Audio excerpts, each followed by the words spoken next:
ça va. Je suis directrice générale adjointe et directrice des stratégies gouvernementales à la CFA. Ça fait 4 ans que je travaille pour l'organisme porte-parole de la francophonie albertaine.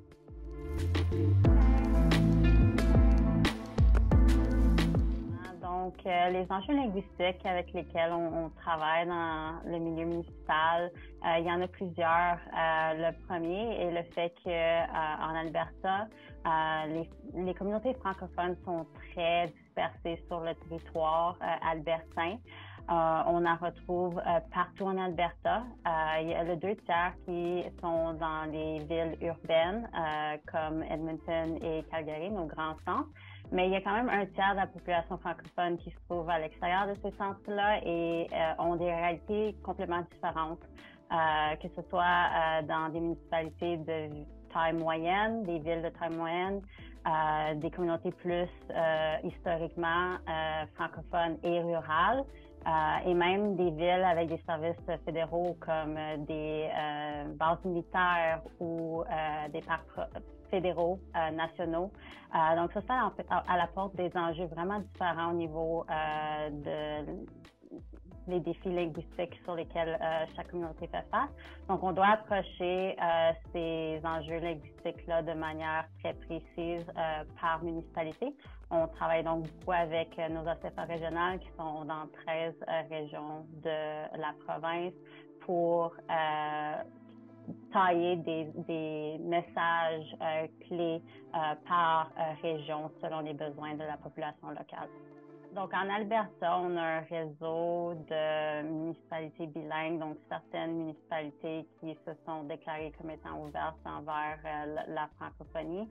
Il y a à peu près 19 municipalités qui se sont déclarées comme étant en faveur du bilinguisme à un temps ou un autre.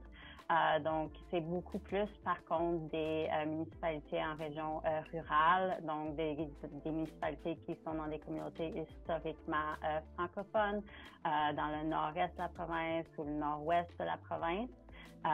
Donc, ces municipalités, évidemment, sont beaucoup plus faciles d'approche puisqu'ils ont quand même une conscientisation des enjeux linguistiques. Il y a même des fois des conseils municipaux qui sont francophones, qui siègent sur ces municipalités-là. C'est beaucoup plus facile pour nos communautés en région rurale, dans ces endroits de la province, de faire enverser les dossiers liés aux enjeux linguistiques et même de créer des partenariats avec la ville parce qu'on n'est pas obligé de répéter pourquoi la francophonie est importante et pourquoi il y a des obligations linguistiques à travers le Canada, que le français est une langue officielle du Canada.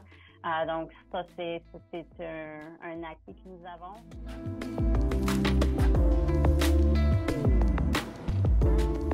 Et donc, Calgary et Edmonton se distinguent quand même au fait que les municipalités sont beaucoup plus politisées. Donc, la province, justement, il y a à peu près quelques mois, au mois de mai, a adopté une loi qui va faire en sorte que maintenant, il y aura des partis politiques au sein de ces municipalités. Donc, la dynamique municipale, politique est très différente que dans une municipalité plus à caractère rural. Il y a beaucoup d'administration dans les villes, les grandes villes comme Edmonton et Calgary. Donc, la CFA est beaucoup amenée à soutenir les régionales de ces grandes villes-là pour pouvoir les aider à naviguer ce contexte politique qui est beaucoup plus présent que, disons, dans une communauté plus rurale où que c'est beaucoup plus facile pour une de nos ACFA régionales de créer des contacts avec des gens de ces villes-là pour pouvoir créer des partenariats ou faire avancer des dossiers par eux-mêmes, tandis que dans les grandes villes comme Edmonton et Calgary, on doit naviguer beaucoup de conseils municipaux, même de districts différents dans les villes. Et là, maintenant, avec l'ajout potentiel de partis politiques, ça va d'autant plus complexifier tout le travail qu'on fait avec nos communautés francophones dans ces régions-là.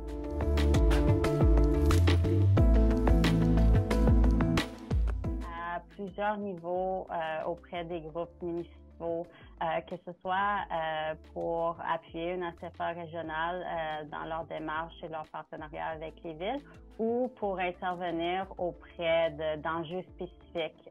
Donc, dans les dernières années, on a eu affaire à plusieurs enjeux dans la province. Donc, par exemple, les services de police municipale. Donc, nous, la CFA, on travaille beaucoup avec la Gendarmerie royale du Canada pour l'offre de services bilingues en Alberta. Et puis, il y a quelques années, la province parlait de mettre en place soit un service de police provincial qui s'est évidemment transformé en un service municipal dans certaines régions, dont la ville de Grande Prairie. Donc, nous, la CFA, on a fait du démarchage auprès de la ville de Grande Prairie pour assurer qu'il y ait quand même des services qui demeurent, tout en appui à la CFA régionale de Grande Prairie dans ce dossier-là. Ensuite, à Calgary, il y a eu un enjeu où il y a eu des documents qui ont été publiés par la ville qui n'étaient pas de manière bilingue, ils étaient disponibles dans plusieurs langues, sauf le français. Donc, on appuie la CFA régionale de Calgary en ce sens, en faisant du démarchage auprès de la ville de Calgary pour faire les suivis quant à ces situations. Et puis finalement, on a aussi été impliqué dans un projet de parc national urbain. C'est un projet mené par la ville d'Edmonton et les parcs nationaux, donc Parc Canada, qui ont des obligations de services en français bilingue. Donc, on s'est inséré dans les processus de consultation de la ville d'Edmonton pour assurer qu'ils soient au courant que Parc Canada a des obligations linguistiques et que dans l'éventualité qu'il y ait un parc national urbain qui soit formé à Edmonton, qu'il soit bilingue et qu'il y ait de l'affichage bilingue et même une offre de programmation en français. Donc ça, c'est trois exemples de dossiers dans lesquels la CFA est intervenue au cours des dernières années et qu'on continue à faire notre démarchage selon les enjeux qui émergent dans la province.